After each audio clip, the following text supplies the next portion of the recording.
In this video, I would like to continue with understanding where can we find opportunities for cost reduction. We talked about the fleet formula, number of vehicles, kilometers traveled times cost per kilometer and an overhead. We talked about the importance of fleet cost reduction and the impact on profitability. And then we've learned more about the elements of fleet cost. And then we started talking about what actually drives that cost. And we used the example of maintenance, and we talked about preventative maintenance, condition-based maintenance, and run-to-breakdown maintenance. So just in the maintenance environment, which is one of the 8 elements of fleet cost, there's already an opportunity for cost reduction, as explained in the previous video. Just in preventative maintenance, there's the parts pricing, there's the labor pricing, there's the supplier I'm using and the type of vehicle with the different types of service intervals. But what about the other elements of just in maintenance within the cost per kilometer space? It really talks around the condition-based maintenance portion and the run-to-breakdown portion. In condition-based maintenance, it actually refers to wear and tear. So what causes wear and tear? Wear and tear boils down to frequency of occurrence of brake replacements, for instance.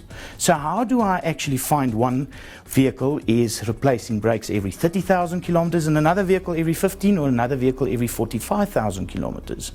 The answer to that is actually a combination of how a driver is behaving on that vehicle, how that vehicle is used in a certain application, in a certain area, in a certain industry, or is there maybe also a link to a supplier, the quality of parts, or the labor I'm charged? Already we actually now getting to more and more drivers of fleet cost. And the question to CFOs out there, to fleet managers out there, is do we know that yes, now that we can compare our maintenance bill one vehicle to another, or maybe to the industry, we know that yes, we are high, there is a variance.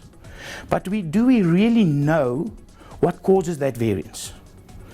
In the next video, we're going to talk more about more drivers of what could cause just the cost in your fleet. So at the end of the series, we'll be at a point where we'll really start understanding that there is so many things I can actually do to reduce my fleet cost.